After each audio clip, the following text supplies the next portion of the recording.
Thank you everyone for joining us today for our talk about how to manage arthritis of the knee and hip with Dr. Hampton, who is on staff at Palm Beach Gardens Medical Center. Dr. Hampton specializes in joint replacement and joint preservation surgery of the hip and knee, including complex primary and revision joint replacement surgery. He incorporates the latest technology in the form of robotics, computer navigation, and custom knee replacements to ensure accuracy and improved results, which he will talk about today. Hello, everyone. Good evening. My name is Dr. Chadwick Hampton. Like was stated before, I'm a board-certified orthopedic surgeon in hip and knee replacement and joint preservation and minimally invasive robotic-assisted surgery. Tonight, we're going to talk about arthritis of the hip and knee. The title of this talk specifically is titled "Not Your Mother's Total Hip or Knee Replacement." We're going to go into initially talking about, and specifically the Navio robot that we have at Palm Beach Gardens Medical Center, and discussing a little bit about the new Corey robot, which is the update that is coming in January. So what is arthritis, or OA? Most commonly form of arthritis it's the most common form of arthritis is pretty much wear and tear of your joints. Is the joint lining becomes pitted or eroded or even uneven and painful. Your articular cartilage is the joint lining. It's the white substance that coats every joint that has articulation and that moves. And that is actually what dies with arthritis. It's the cellular death or the death of your cartilage. And that can come from different types. Osteoarthritis is your garden wear and tear type. You can have rheumatoid arthritis, which is the most common inflammatory arthropathy, but there's many others also. Most commonly, the activities of daily living become limited by extreme pain. And most of the people who have arthritis are usually older than 45, women more common effectively than men. On the other side, on the right side, you can see here, this is showing a hip joint, arthritic hip joint with bone spurs in layman's terms, osteophytes in doctor talk, and then damaged cartilage, which is right here. And this is the knee showing the same thing. This is a X-ray of a knee looking head on, so straight view, trying to demonstrate complete loss of the joint space here and maintenance of the joint space here. This is your cartilage that you don't see on the X-ray. So in terms of a little bit of a background, total joint replacement is one of the most commonly performed procedures in successful operations that has been known to man. 90 to 95% success rate for hip replacement, approximately 85 to 90 success rate for knee replacement, and the survivalship, which means how long the implant will last, is usually about 20 to 25 years. So in terms of quality of life, the hip replacement and knee replacement are only second to having a CABG, which is a heart bypass for heart attacks or MIs. This slide is basically showing how the primary revision rates of total joint replacement are going to be going up in the next 10 years. TJA means total joint arthroplasty or total joint replacement. Primary means the first time you have it, and revision means that you had to have it once and then you had to have it done again for whatever reason, complication, infection, loosening, many different reasons. Most indications for total joint arthroplasty or total joint replacement is pain, quality of life. This is a quality of life surgery, activities of daily living. In general, we treat the patient, not the X-ray. So you can have a horrible X-ray with no joint space left, but your pain is manageable, and I wouldn't recommend you for surgery. If you have quality of life issues, you've lost something that you like to do, or your pain has taken something away from your life, that's when you're really ready for joint replacement. A little bit more background: second most common chronic condition, second only to sinusitis, which is number one. Most common among elderly, 20 to 30% people over the age of 70 suffer from this disease. It affects over 32 million. This data is a little bit old, a couple of years now, and almost 82 billion a year in terms of hospitalization, drug costs, nursing home costs, and the overall treatment of the disease. Non-operative treatment options, we'll talk a little bit about those. Activity modification, whatever you're doing that hurts, don't do it. Weight loss is a big deal. If you lose 10 pounds, that can exponentially affect the amount of forces that go through the hip and knee as you're walking. Using an assistance device, cane or a walker, and physical therapy. Physical therapy has positive and negatives in the literature. There's some times where physical therapy strengthening the muscles around the joint does help and relieve pain. However, there are also other times where it actually exacerbates it and makes it worse. Medications, NSAIDs, that's non-steroid anti-inflammatory drugs like Motrin, Aleve, ibuprofen, COX-2 inhibitors like Celebrex, and nutritional supplements like turmeric that are all anti-inflammatory type things.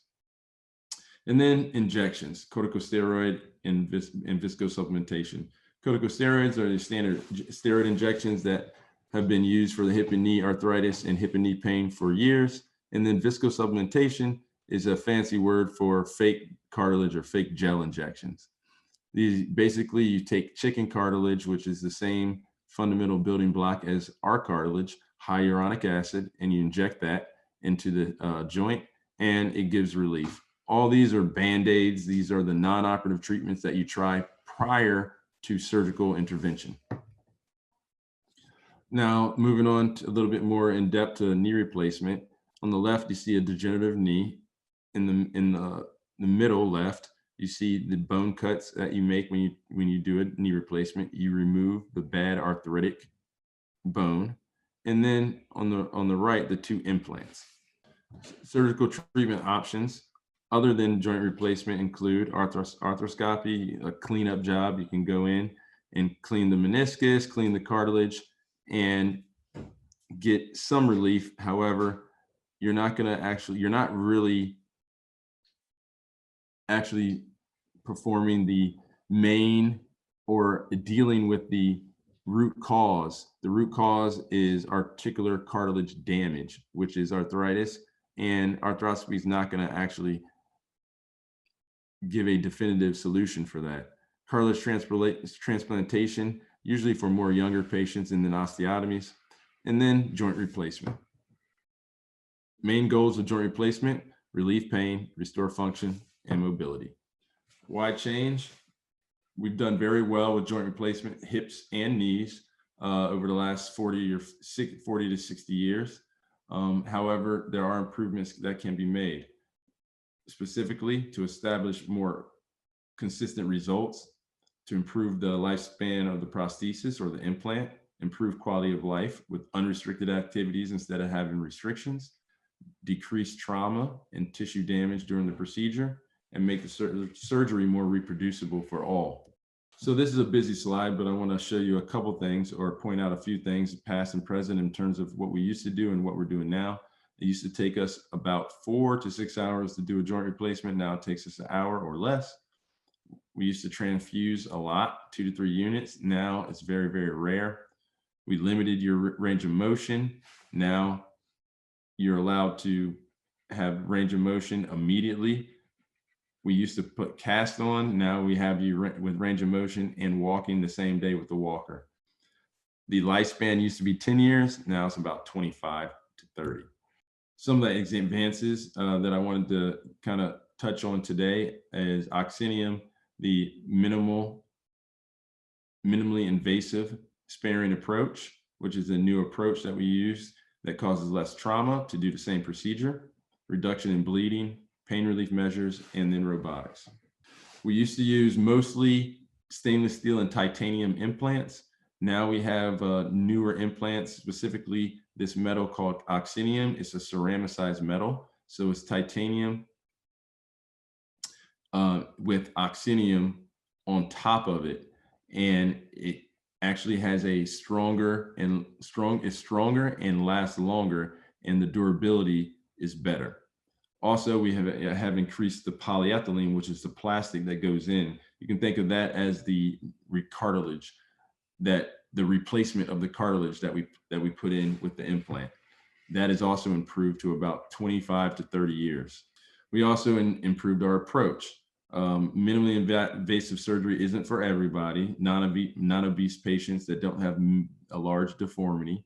However, when you are a candidate, it basically decreases the incision and decreases the ability to, or the need to cut into the tendon. So I can do the surgery without cutting into your quad tendon, which is going to give you less pain and faster recovery. Reduction in bleeding. We have a new drug called tranexamic acid that we give pre and post, which has in the literature decreased blood transfusions almost down to 0 at this point. And then pain control. Adequate pain control following total knee replacement or total hip replacement is very important to the postoperative course, because you have to work hard in physical therapy. I can do a perfect procedure, but if you're not able to rehab it because of pain, neither of us are going to be happy with the result and the outcome. So now we have come up with a multimodal pain management program, which involves multiple agents in different regions of the pain pathway. So we're basically giving medications pre-op, we're giving medications during, and we're giving medications post-op to help manage your pain, which decreases the pain, increases function, and decreases the time of rehab. So these are some of the options that we have. Nerve blocks, local wound infiltration, that's putting medication into the tissue while we're doing the surgery, spinals, and infusions through the IV. So this is an animation of the Navio robot. The Navio robot is a robot that assists in knee replacement surgery, partial and total knee replacement. It doesn't do the surgery, it assists the surgeon. It makes the surgeon more accurate, more precise. It can make changes in less than a degree or less than a millimeter, which the human eye cannot see. So it makes you more accurate, more precise. I can do the procedure with less trauma and therefore less blood loss and therefore faster recovery. So surgical planning, this is a screen demonstrating the surgical planning. The Navio robot basically maps out your personal anatomy. So it's individualized to you, 100% surgeon controlled. No CTs or MRIs are needed. We do all the planning real-time, intraoperative. And basically we create a bone model of your specific bone and then overlay the implant over top of it. This is the burr, the handle where most of the intelligence is and the technology of the robot. There's multiple techniques and multiple options how you can use it to perform the surgery. Overall, this was developed by Carnegie Mellon in Robotics Center in Minneapolis, Pittsburgh, and Manchester, UK. The differentiation from other systems that are out there is CT and MRI free. It's handheld, multiple supported implants, total and partial knee replacement. Total hip replacement is in the future. Surgeon controlled software, and is small in the operating room. There are multiple FDA cleared applications. I perform all of these partial and total knee replacements. This is an X-ray of partial knee replacements that have been done poorly without the use of navigation. It's just more difficult to get them cut right in a partial knee replacement. And at this point, I do all my partial knee replacements with the robot. I still do traditional total knee replacements from time to time. Some of the benefits is less invasive, as I previously stated, precision, accuracy, faster surgery leads to less blood loss and anesthesia use, and faster return to routine activities and a more productive recovery. So here is a demonstration of the registration of the robot going through the range of motion of the knee. I'm mapping out one side of the patient's anatomy using the probe. I can play with the anatomy in all 360 degrees. Right here, now I'm planning the procedure. I have the implant overlaid over the bone model, and I can move it up, down, left, right, 1 degree, left degree. I can scroll through the entire screen to show where the implant's going to sit on the bone, and then turn it around in 360 degrees to make sure I like how it's sitting in the positioning. That was the femur. This is the tibia portion. And again, this is a partial knee replacement, not a total, that I'm showing and demonstrating here. And demonstrating the same thing, showing where the implant is going to sit and how it's going to rotate once the final implants are in. If I don't like it, I can change. I can take more bone and increase it, meaning if it's too tight, if it's too loose, then that's showing where my positioning, my contact points are going to be. This is showing the bone preparation in real time. I'm using the burr, taking away the bone. Green is 3 millimeters, pink is 3 millimeters, blue is 2 millimeters, and green is 1 millimeter of bone left to take away. The robot will not allow me to take away more bone than I had planned. So once I plan the procedure, I get it exactly reproduced every time.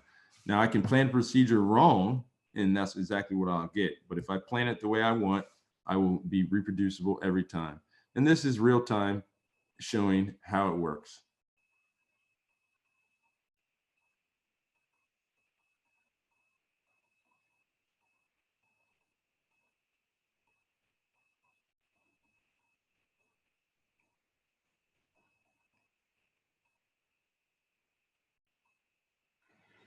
This is the bone preparation point. We're removing bone with the robotic burr. And then final implantation of the implants. So Navio Surgical System, which is going to be rebranded as the Corey Surgical System, that is coming to Palm Beach Gardens Medical Center in 2021, first quarter. Plan, balance, cut, and be precise. Thank you very much. Any questions? Thank you so much, Dr. Chadwick. That was super informative, and those videos with the robot were really cool. We do have a few questions. So somebody asked, how much time do you give non-operative treatments to work before you seek treatment through surgery? Well, that depends. So backing up, the non-operative treatments are the mainstay of treatment of hip and knee arthritis. You're going to try most of all of those modalities first. Activity modification, non-steroidal anti-inflammatories, pain management, physical therapy, steroid injections, viscosupplementation, and even stem cell or other injections, which aren't covered by insurance. However, they are out there, and there is some good literature to support their use. But once you've tried all of those and you're getting steroid injections or gel injections, and you're coming back at 6 weeks or 1 month, and you still haven't gotten the relief that you want, you have lifestyle limiting pain, it's taken away something in your life that you want to do, that's when you're ready. You don't treat, if you came to me and you said, I don't want to have injections, that's not what I want to do, I want a more definitive solution, then you would be indicated now. So it depends on the patient. I have a lot of patients that say, Doc, I don't want to have surgery. Let's wait till the last minute and just do anything we can to not have surgery. Okay. There's other patients that say, yeah, I have a couple steroid injections and they work, but I don't want to get stuck with steroid and keep masking the pain. I want a definitive solution. So then we proceed with surgery. So it really depends on the patient. Okay. Here's another one. If you have to have both your knee and hip done, I guess they have arthritis in both, which would you suggest to do first? You would do, that's a good question. Very common question. You always do the hip first. The hip will affect rehab of the knee, but not as much vice versa.